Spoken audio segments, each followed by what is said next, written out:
Nessa primeira questão, podemos observar aqui o esquema de uma célula e podemos visualmente perceber que trata-se de uma célula eucarionte, já que temos aqui a região nuclear delimitada corretamente, né?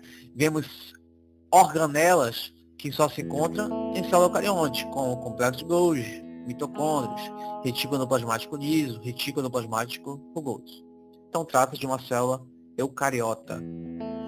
O item 1 fala que o complexo golgiense, indicado pelo número 4, recebe vesículas cheias de proteínas do retículo endoplasmático liso.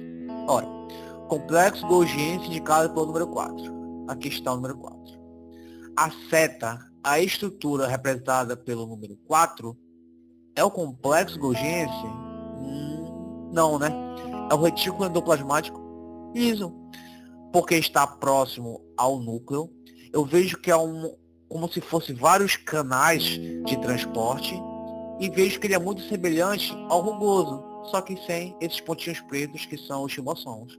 Então, a seta 4 é referente ao retículo endoplasmático liso e não o complexo de Golgi, como fala o item 1. Logo, a alternativa 1 está incorreta. Vamos continuar lendo. Recebe vesículas cheias de proteínas do retículo endoplasmático liso. O retículo endoplasmático liso, que está aqui na seta 1, não é responsável pela formação de proteínas, e sim de material lipídico, como, por exemplo, esteroides, colesterol, alguns hormônios, por exemplo.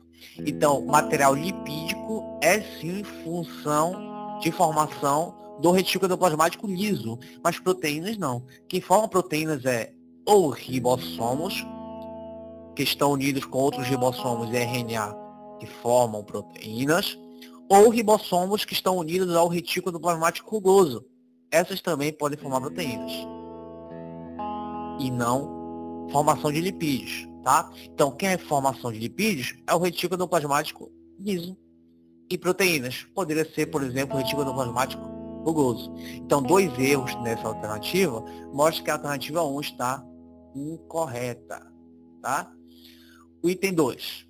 O item 2 fala que o número 6 indica os poliribossomos, também chamados de polissomos, que são grupos de ribossomos unidos por uma molécula de RNA mensageiro. O item 2, ele está correto.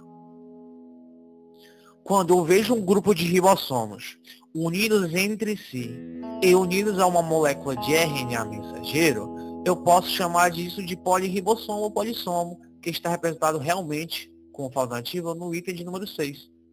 Existem basicamente duas formas de encontrar o ribossomo na célula. A primeira forma, ela é isolada. A gente encontra as estruturas isoladas, sozinhas no citoplasma, como por exemplo, aqui, aqui e aqui. Essas formas isoladas de ribossomos, nós dizemos que são formas inativas. Elas não podem expressar a formação de proteínas, são inativas. Já as formas que cada estrutura de ribossomo se liga a outro ribossomo, e liga todos esses ribossomos a uma molécula de RNA mensageiro, nós chamamos de polirribossomos ou polissomos. Tá bem aqui, ó. E isso a gente fala que é a forma ativa dos ribossomos. Realmente, essa forma, polissomos ou polirribossomos, é a forma que o ribossomo se encontra no citoplasma ativamente para a produção de polipeptídeos ou proteínas em si. Então, o item 2 está correto. Item de número 3. O retículo endoplasmático liso, indicado pelo número 1, está aqui, número 1, é responsável pela síntese de proteínas. Ora, já foi dito anteriormente, aqui pelo item 1, quando eu comentava, que a seta de número 1, ela é representativa dessa estrutura bem aqui, como se fossem vários sacos achatados, chamado de complexo golgiense ou complexo de Golgi, e não retículo endoplasmático liso, como é dito no item 3. Então, a estrutura 1 é o complexo de Golgi, e não o retículo endoplasmático liso. Está errado. E eu dizer que o retículo endoplasmático liso é responsável pela síntese de proteínas, já foi errado. Como foi dito anteriormente, o retículo endoplasmático liso é responsável, entre outras coisas, por exemplo, ele é responsável por desintoxicar a célula. Mas em termos de produção, o retículo endoplasmático liso, uma das funções é produzir lipídios e não proteínas. A estrutura que eu posso dizer que forma proteínas é o retículo endoplasmático rugoso, e diga-se de passagem, proteínas para a exportação. Então, quando eu me refiro ao liso, eu falo de produção de lipídios e não produção de proteínas. Logo, a afirmativa 3 está errada. Item de número 4. O número 5 indica a mitocôndrias. Número 5, mitocôndrias, que tem como função a respiração celular. Ora, realmente, o item 5 refere-se a mitocôndrias, que é responsável pela respiração celular. Está correto. De uma forma análoga, de uma forma comparativa, eu posso dizer que a mitocôndria está para a célula eucarionte, assim como o pulmão está para o ser humano. É certo que em fisiologia a gente aprende que o pulmão é responsável por uma ventilação, troca de gases meio interno e meio externo. Mas só para ficar mais fácil de memorizar, eu posso dizer assim: a mitocôndria está para a célula eucarionte, assim como o pulmão está para o ser humano. Fica bem mais fácil de memorizar, tá? Respiração celular, respiração humana, não tem como esquecer. Mitocôndria, respiração celular. Então, logo, o item de número 4 também está correto. Item 5, o número 3, indica a membrana plasmática. Olha, o item número 3 indica a membrana plasmática. Beleza. Que é composta por vários fosfolipídios, que são tipos de lipídios, que se organizam em uma dupla camada constituída pelas proteínas mergulhadas, que tem as proteínas integrais, proteínas periféricas nessas camadas. Olha só, antigamente, ao analisar a membrana plasmática no microscópio óptico, percebia-se 3 camadas, ou melhor, 3 lâminas. Por isso que o modelo anterior ao atual chama-se modelo trilaminar. Hoje, com a utilização do microscópio eletrônico, os cientistas perceberam que o modelo da membrana plasmática atual chamamos de modelo mosaico fluido. O que é esse modelo? É um modelo que representa 2 camadas de lipídios, por isso que eu chamo de camada bilipídica, com proteínas incrustadas nessa camada. Então eu tenho proteínas que atravessam toda a membrana, comunicando espaço intracelular com espaço extracelular, chamamos de proteínas integrais. Integral quer dizer tudo, quer dizer total, ultrapassam toda a membrana. E existem proteínas que não ultrapassam todas, estão mais para o lado interno ou mais para o lado externo, tendo como referência, por exemplo, o espaço intranuclear. Então, existem proteínas integrais e proteínas periféricas na membrana plasmática. Então não esqueça, o modelo atual é o modelo mosaico fluido, que tem uma membrana que tem um processo de semipermeabilidade que permita ela escolher o que é bom para entrar e o que é necessário sair da célula. E dentre essa membrana, a estrutura é lipídica proteica, porque existe uma camada bilipídica com várias proteínas incrustadas nessa camada bilipídica. Logo, eu posso entender que o item 5 está correto. Então, estão corretos o item 2, o item 4 e o item 5. Logo, a alternativa correta é a letra A. A segunda questão, ela vai trazer outra imagem celular. Podemos perceber que também trata de uma célula eucariota, porque percebemos aqui a carioteca envolvendo o núcleo. Percebemos que mostra o desenho de uma célula, a imagem dá um zoom e mostra mais detalhadamente o núcleo. Então aqui é uma célula de uma forma geral e aqui uma visão mais detalhada do núcleo celular. Tá? Vamos para os itens. O item de número 1 fala que o envoltório nuclear comunica-se com o retículo endoplasmático granular. Veja bem, ao analisar, por exemplo, essa imagem, realmente percebemos que há sim uma comunicação entre o envoltório nuclear, que chamamos de carioteca ou membrana nuclear, com o retículo endoplasmático granular, que chamamos também de retículo endoplasmático rugoso, ou até mesmo de ergastoplasma. Então, há uma comunicação.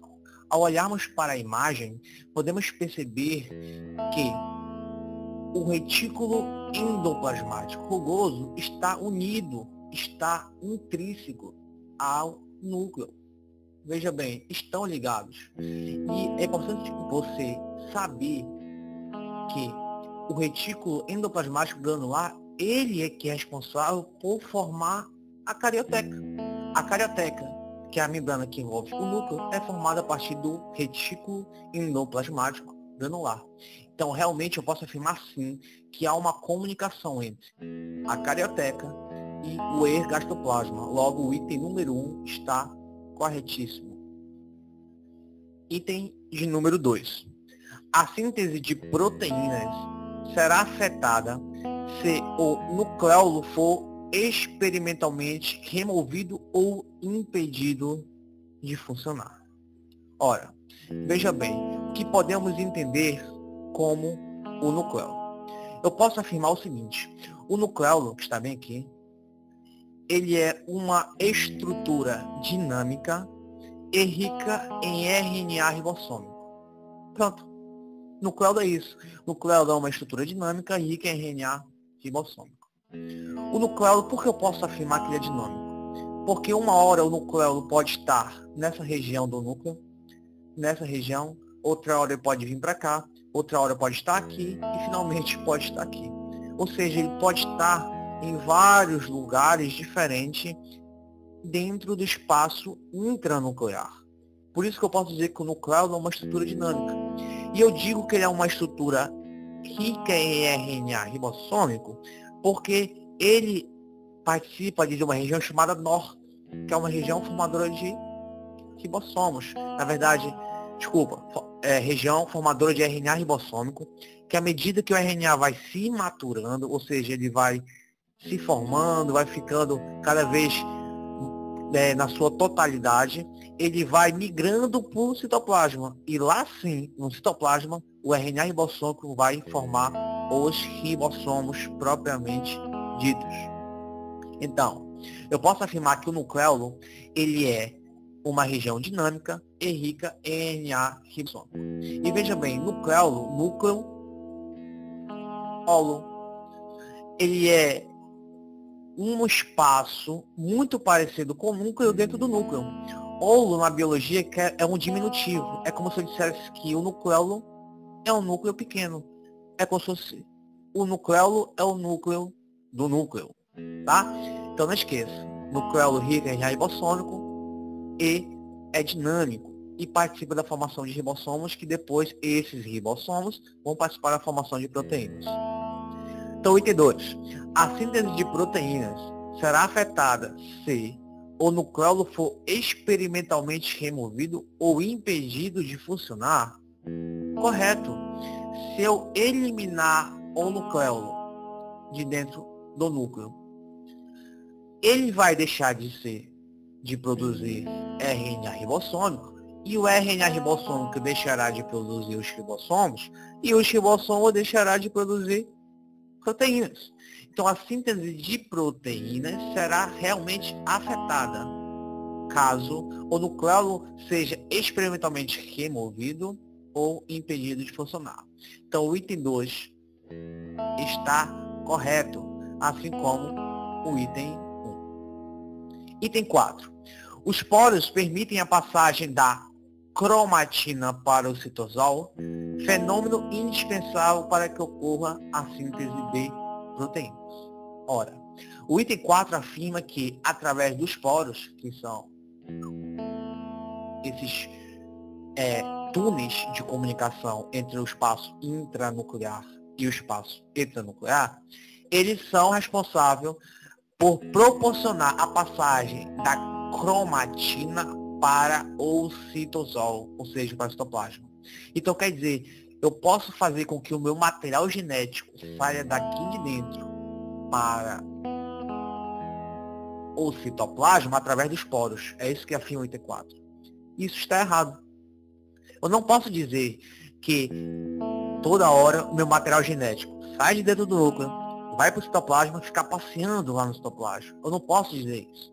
Mesmo porque existe uma estrutura chamada de RNA mensageiro que é responsável por pegar a informação genética do núcleo e levar para o citoplasma. Então, quem faz essa função de comunicação de mensagem para a formação de proteínas é o RNA mensageiro. Então, se o meu material genético, ou seja, se a minha cromatina pudesse ficar saindo do núcleo para o citoplasma, não existiria a necessidade do RNA mensageiro. Logo, a afirmativa 4 está errada. Eu não posso afirmar que a cromatina saia do núcleo para o citoplasma através dos poros. Então, essa informação está errada. Item 4 está errado. Item de número 8. A cromatina, olha só a cromatina aparecendo de novo, é constituída pelas moléculas de DNA associadas a proteínas. Já que apareceu de novo, bora falar um pouco sobre a cromatina. O que seria a cromatina? A cromatina nada mais é do que o material genético, ou seja, o DNA. Só que quando a célula está no período interfásico, ou seja, quando não está em divisão em si. Como assim? Lembra quando a gente estuda divisão celular, que estudamos as subfases? Lembra da interfase, que é dividida em fase G1, fase S e fase G2? Esse período a gente chama de interfase. Ali, esse período de maior metabolismo celular, a célula está se preparando para dividir. Então, é nesse período que a célula está se preparando para dividir que a gente chama o material genético de cromatina. Quando a célula passa para a divisão em si, que é aquela subfase que chamamos de prófase, metáfase, anáfase e telófase, nós chamamos o material genético de cromossomo. Cromatina é na intérfase, quando o material genético está pouco condensado, e o cromossomo é o material genético quando está em divisão, quando está mais condensado. Então chamamos o DNA de cromatina na intérfase e o DNA de cromossomo quando está em divisão propriamente dita, beleza? Então a cromatina é constituída pelas moléculas de DNA associadas a proteínas. Está correto. Eu posso sim afirmar que o DNA na cromatina está associado a proteínas. E diga-se de passagem, a principal proteína na qual o DNA se liga quando em cromatina, a gente chama de histonas, tá? Histonas. Então, o material genético, aqui em amarelinho, se liga a proteínas e entre elas a principal, principalmente para nível médio que estudamos, a gente chama de histonas, tá? Então, o item 1 está correto, o item 2 também está correto, o item 4 está errado e o item 8 também está correto. O item 16. O item 16 faz o seguinte: os poros permitem a entrada das subunidades dos ribossomos para o núcleo. Quem são os ribossomos? Os ribossomos são estruturas presentes em todos os seres celulares, ou seja, os seres vivos. A gente vamos excetuar os vírus. Os vírus, há quem acredite que eles são seres vivos, há quem diga que os vírus são seres não vivos. E ainda há quem diga que os vírus são uma transição entre a matéria bruta e os seres animados. Tá? Então vamos deixar os vírus um pouquinho de lado e vamos caracterizar os ribossomos como o seguinte: são as organelas que estão presentes em todas as células, em todos os seres celulares e de um modo geral, entre aspas, de todos os seres vivos. Tá? Então, os ribossomos são estruturas que têm subunidades, uma maior e outra menor, que são responsáveis pela formação de polipeptídeos, ou seja, formação de proteínas, tá? Então, o item 16 afirma que os poros permitem a entrada de ribossomos no núcleo. Olha, veja bem. Quando estudamos biologia, estudamos uma coisa chamada dogma da biologia. E estudamos 3 processos, que é a replicação, também chamada de duplicação, que ela é semi-conservativa, onde o DNA produz DNA. E esse processo de replicação ocorre no núcleo. Duplicação no núcleo. Outro processo que a gente estuda é quando uma molécula de DNA forma outra molécula de RNA. Esse processo a gente chama de transcrição. E também ocorre no espaço intranuclear, ou seja, também ocorre no núcleo. Então, tanto a duplicação quanto a transcrição ocorrem no núcleo. Já a tradução, ela ocorre no citoplasma, ocorre no citosol.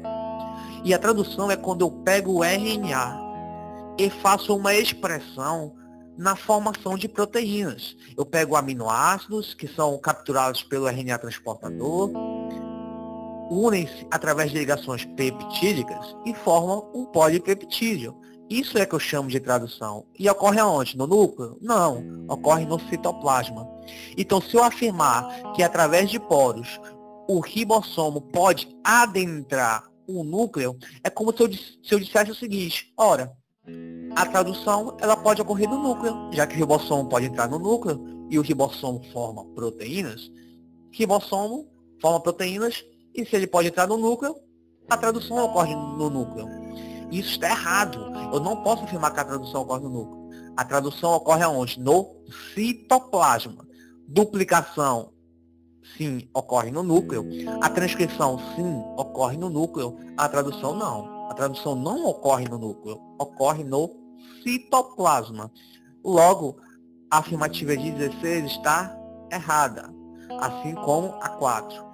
As únicas certas são a 1, a 2 e a 8. Bom, essa outra questão da UFSCar 2008 fala o seguinte: em uma célula vegetal, o material genético concentra-se no interior do núcleo, o qual é delimitado por uma membrana, que a gente chama de carioteca ou membrana nuclear ou envoltório nuclear. Além dessa região, material genético também é encontrado no interior do... Olha só, a pergunta é, além da carioteca, além do núcleo da célula em si, quais são as outras estruturas que também apresentam material genético? Alternativa A, retículo endoplasmático? Não. Complexo de Golgi também não apresenta material genético. Alternativa B, complexo de Golgi? Não.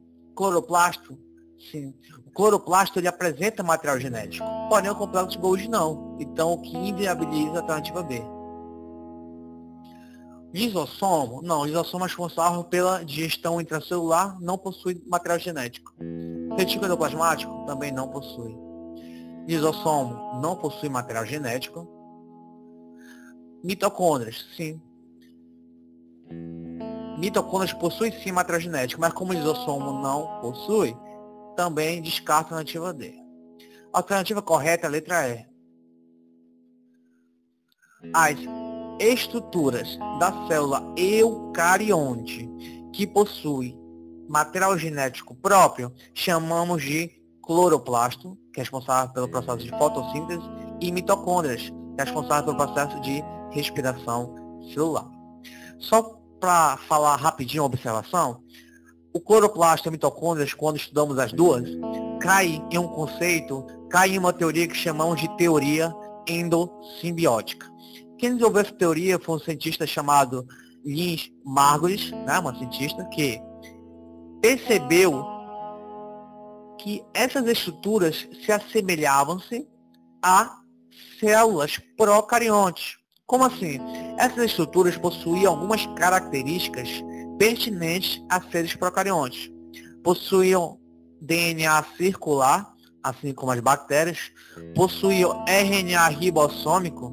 Qualquer RNA não, era um RNA 70S. 70S é a unidade específica de células procariontes.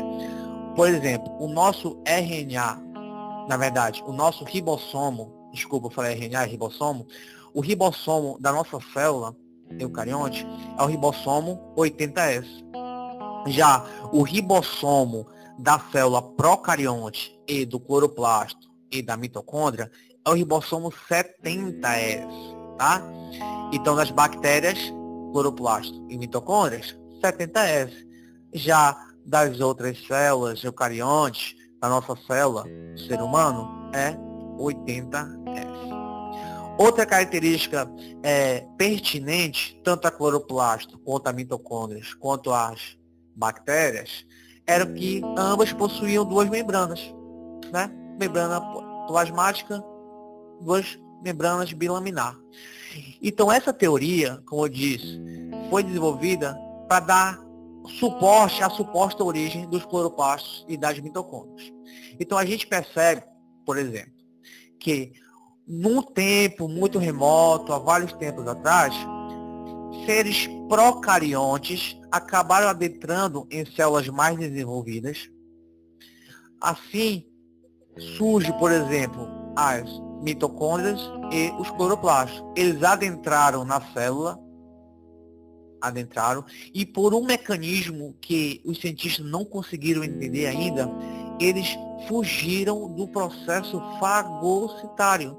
Ou seja, essas estruturas não foram fagocitadas. Elas poderiam serem fagocitadas, né? O lisossomo encontrar com elas, formar aquela estrutura de digestão, mas não, isso não aconteceu. Elas fugiram, elas escaparam da armadilha da célula. E em vez de elas serem digeridas pela célula, elas acabaram fazendo uma simbiose. Por isso que o nome é teoria endossimbiótica, dentro da célula. Então aconteceu um processo mútuo, um processo simbiótico entre na verdade, o ancestral da mitocôndria com a célula e o ancestral do cloroplasto com a célula. Já que trata-se de uma célula vegetal, a gente acaba se referindo aos dois. Possui tanto a mitocôndrias como o cloroplasto, tá? Que antes eram seres procariontes, acabaram começando esse processo aí de simbiose. Então, a alternativa correta, tá? Fiz só uma observação rapidinha sobre a teoria endossimbiótica, é letra E.